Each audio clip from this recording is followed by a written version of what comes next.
Há muitos anos atrás, eu ia buscar barro com as minhas tias. Tia Luísa, tia Cândida, a tia Edith. Quando você leva a criança a conhecer o material que ela trabalha, que é essa matéria-prima, que é argila, barro, como quiser, que a gente fala, vamos buscar barro no rio, a criança ela ama. Eu sou suspeito em dizer, mas eu amava buscar barro, vamos, e nem dormia direito à noite, porque eu sabia que ia ter festa.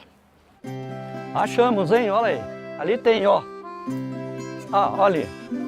Aqui no Vale do Paraíba, o barro, ele tem uma liga especial, alguns barros. Então eles vão procurar, olha como homem inteligente, descobre que naquele pedaço de chão ali tem aquele barro, tem aquela mina de barro. Então aquela mina de barro ele usa para tudo. Então ele usa o barro com muita sabedoria.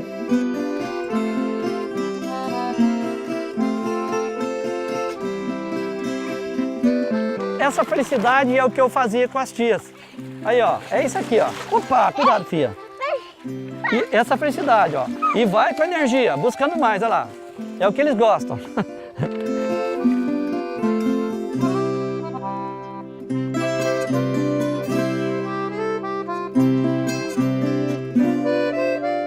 Quando o carro de boi vinha descendo lá do rio Itaim, a gente ouvia o barulho da roda. Aquele apito, você sabia que o carro de boi estava vindo. Eu não existia, né? Só tinha que contar a história. E eles passavam com o carro cheio de barro e eles levavam na fábrica de louça. E nós ia lá e pegava barro lá, né? Nós falava para eles se podia pegar, arrumar barro para nós, eles arrumavam. Daí nós pegava o barro, trazia e fazia, ficava mexendo, brincando aqui. Desde pequenininha que nós fomos crescendo também. A minha irmã Edith, a Luísa, né? E eu. Então eu parava o boi na frente, aí, op, minha tia contava, op, aquele barulho, op.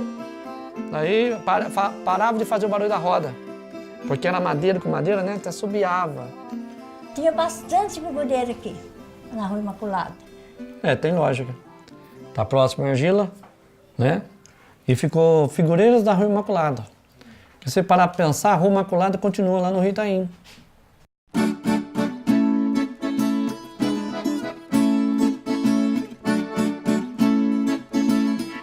Ó, olha aqui, ó. Olha aqui o tamanho.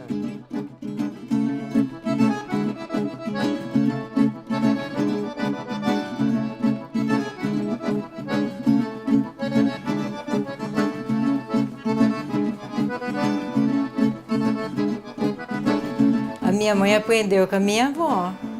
A minha avó aprendeu com a minha bisavó. A minha bisavó aprendeu com os pais dela, com meus tataras, certo, né? Com os tataras, né? Os tataravós. 5 gerações. De um foi passando o outro. E aí a minha mãe, então, ensinou com a minha irmã. Eu acho que isso daqui é uma herança que a minha mãe deixou para minha irmã.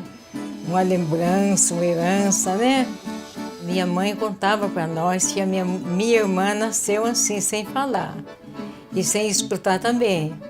Então, por esse motivo, ela ficava junto com a minha mãe. Com 7 anos, ela já sabia fazer alguma coisa. Com 7 anos, aí a minha mãe começou a ensinar ela a fazer esses trabalhinhos aqui.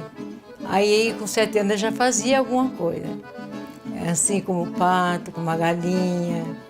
Aí depois ela foi aperfeiçoando e aprendendo mais um pouco, até que enfim ela acabou fazendo tudo que a minha mãe fazia, desses trabalhos aqui.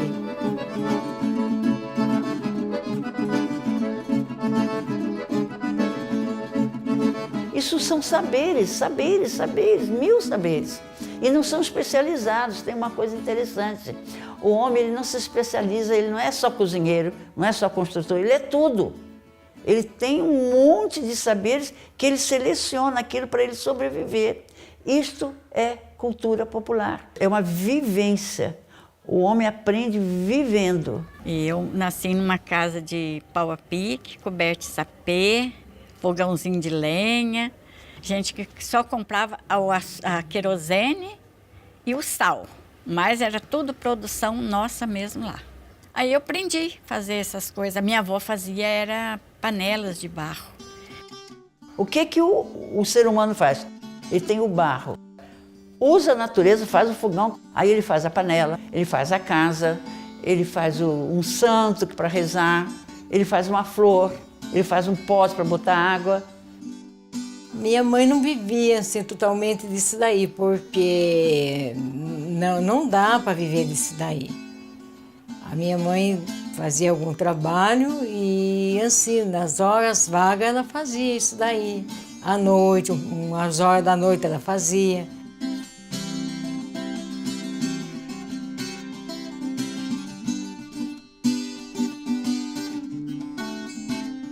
Ah, mas era divertidinho, né? Porque a gente, nossa, eu consegui fazer isso, eu consegui fazer aquilo. E a gente ficava contente, né? De fazer alguma coisa. Nessa época que a tia está falando, como eles trabalhavam na fábrica de fiação, vendia só no Natal. Trabalhavam bastante tempo, né, tia? Para vender só em dezembro. Presépios e todas as outras peças. A minha bisavó, ela fazia presépio. E ela fazia todas as coisas de presépio. E eu não podia ter acesso àquilo dela ali, porque era dela, né? Aí eu peguei e comecei a fazer. Um dia eu falei assim, eu vou tentar fazer. Peguei, fui lá, como diz lá em Minas, fala para Trabanda, do outro lado, assim. Aí a gente foi lá, peguei o barro e fiz. A primeira peça que eu fiz foi um porquinho. Eu olhei, peguei um ovo, falei, se eu puxar aqui, dá uma orelhinha, puxar aqui, dá outra orelhinha. E aí dá um porquinho gordo, um capadinho. Falei, aqui eu faço o rabinho dele, ponho as perninhas. Foi aonde eu comecei o trabalho meu com argila. Eu tinha mais ou menos uns 6 anos, eu era pequena. Aí eu fiz o porquinho. Falei assim, agora eu já vou fazer todos os outros bichinhos.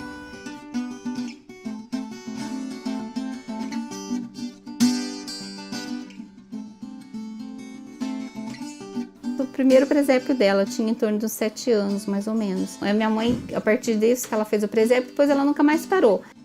Todo ano ela fazia. E depois, com o tempo, ela sempre pedia para um filho ajudar. Ela falava, esse ano é você que vai fazer o presépio comigo. E agora, faz 2 anos que ela faleceu, eu continuo fazendo, né? Com a família a gente continua fazendo. E a gente recebe a folia de reis, recebe visitas para o presépio.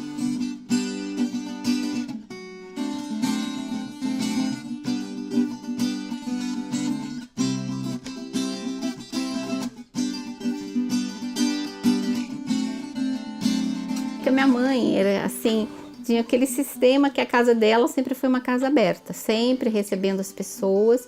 Então o presépio também era para ela, era uma devoção muito forte, mas ela fazia na frente da casa para que as pessoas pudessem ver, visitar. Então ficava o portão aberto, a pessoa podia visitar o presépio, podia rezar no presépio, tirar foto. Então era para ela receber as pessoas.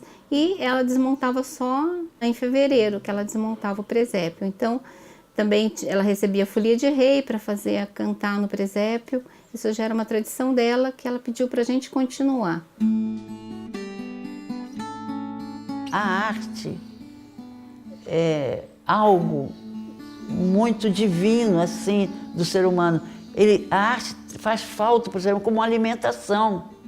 Aí começa a proliferar essa manifestação que a gente chama de figureiros, porque eles querem falar do que eles estão vendo. Não tinha, assim, dinheiro para comprar brinquedo bonito, então nós fomos criando o nosso brinquedo. O que tinha numa fazenda, porque lá onde a gente foi criar, tinha de tudo. E a minha fazendinha também tinha os porquinhos, as vaquinhas, os cavalinhos, carro de boi, que o meu pai era fazedor de carro de boi, aí a gente copiava também, fazia o carrinho de boi, tudo para brincar. Eu gosto de fazer algumas temáticas, por exemplo, assim, vamos falar sobre nossa cultura, o cotidiano. pega aquele pedaço de argila que não tem valor nenhum e passa aqui simbolizando uma peça que é bem de nossa cultura, um jeca, um caipira, né? Que é normal você ver nessa zona rural um camarada na sanfona lá cantando até sozinho, ou com violão, não importa, né?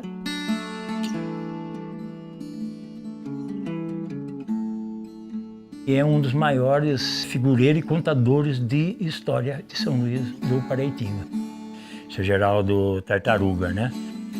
Então ele criava, dentro da história, ele criava uma outra história para fazer essa cabaça, né? Que é as cambuquinhas que ele serrava, né?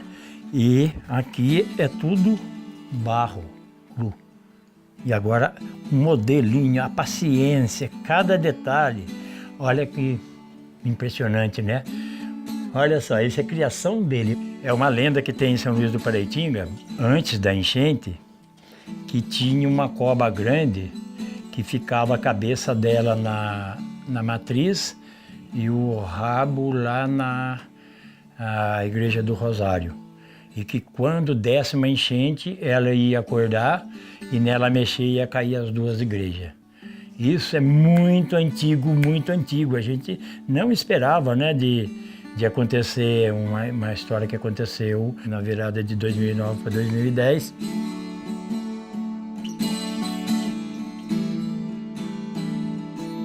Olha só o que ele fez, ó. O rabo da cobra enfiando aqui por baixo da igreja e a cabeça dela aqui, ó. E a igreja tombando, ó.